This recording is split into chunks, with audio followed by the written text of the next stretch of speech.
नमस्कार, वैशालीज फूडमध्ये आपलं स्वागत आहे। तर आजची आपली रेसिपी आहे हैदराबादी मिरचीचे सालन। तर हे सालन बिर्याणीसोबत खाल्लं जातं, परंतु आपण साध्या भातासोबत किंवा चपातीसोबत खाल्लं तरीसुद्धा ते छान लागतं।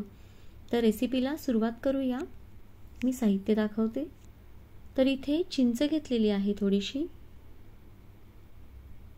यामधला थोडासाच गूळ आपण वापरणार आहोत। धणे, तीळ, भाजलेले शेंगदाणे, सुक्या खोबऱ्याचा किस, गरम मसाला, थोडीशी खसखस, लाल मिरची पावडर, हळद, मोहरी आणि जिरे।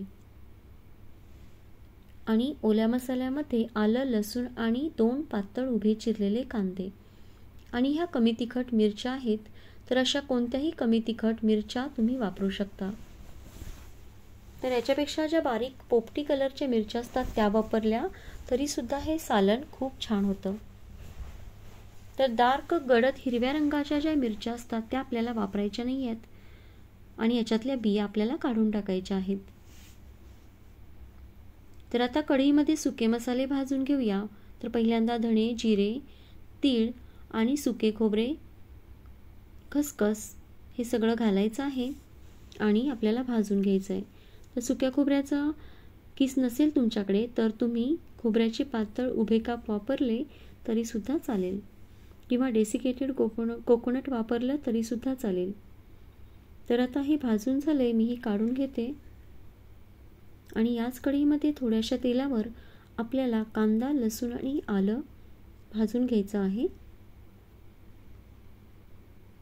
हे सगळं आपण भाजून घेऊयात।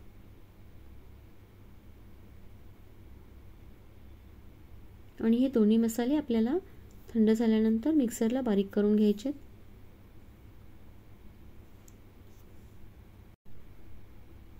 तर आपला कांदा आता छान झालेला आहे भाजून, जास्तही ब्राऊन करायचं नाही कारण पुन्हा आपण मसाला तेलात भाजणारच आहोत। तर आता हे काढून घेते मी आणि याच कढईमध्ये थोड्याशा तेलावर आपल्याला मिरच्या परतवायच्या आहेत,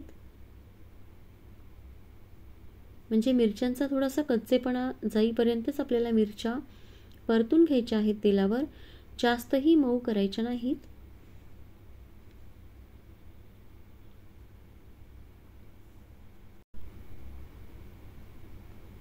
तर मिरच्या आता आपल्या झालेल्या आहेत, मी त्या काढून घेतेय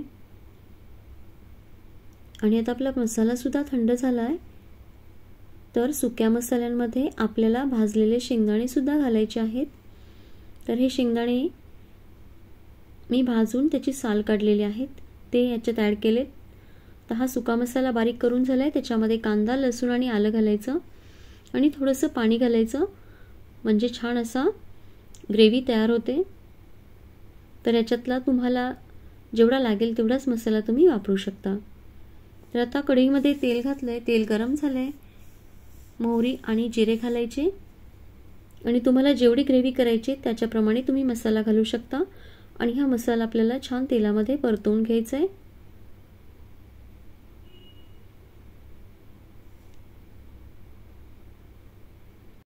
आता याच्यामध्ये लाल मिरची पावडर आणि थोडीशी हळद घातलेली आहे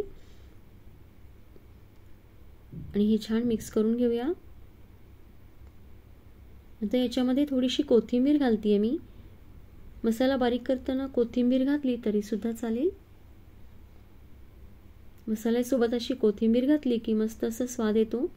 आता मसाला आपला घट्ट झालाय, त्याच्यातलं पाणी पूर्ण कमी झालंय, तर मी आता मिक्सरचं भांडं धुवून थोडंसं मसाल्याचं जे पाणी आहे ते सुद्धा घालतेय आणि पुन्हा हे छान मिक्स करून आपण ग्रेव्ही 1-2 मिनिटं झाकून ठेवूया, म्हणजे याला छान पुन्हा तेल सुटेल आणि ग्रेव्ही पण छान शिजली जाईल। तर आता आपली ग्रेव्ही मस्त तयार झाली आहे। आता याच्यामध्ये चिंचेचं पाणी घालायचं थोडंसं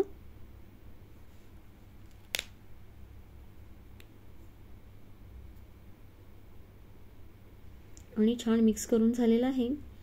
आणि आपल्याला ग्रेव्ही जेवढी पातळ हवी त्याच्याप्रमाणे याच्यामध्ये मी आता पाणी घालणार आहे। तर तुम्हाला किती ग्रेव्ही पातळ करायची त्याच्याप्रमाणे तुम्ही पाण्याचं प्रमाण ठरवू शकता।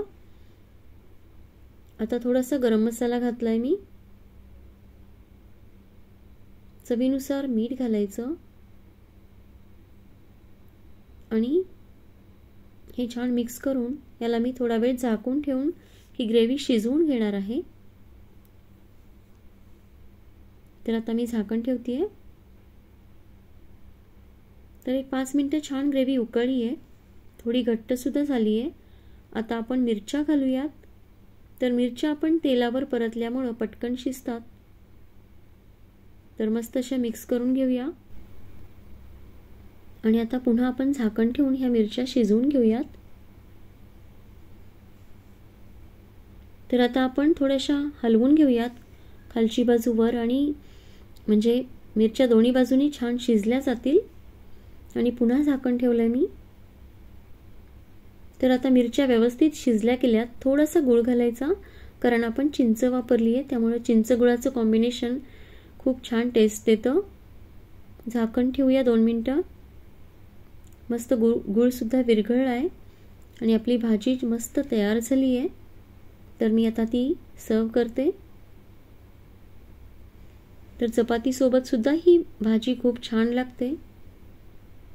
रेसिपी आवडली असेल तर नक्की करून बघा. त्याचबरोबर तुम्ही जर अजून माझ्या चॅनलला सबस्क्राईब केलं नसेल तर नक्की करा.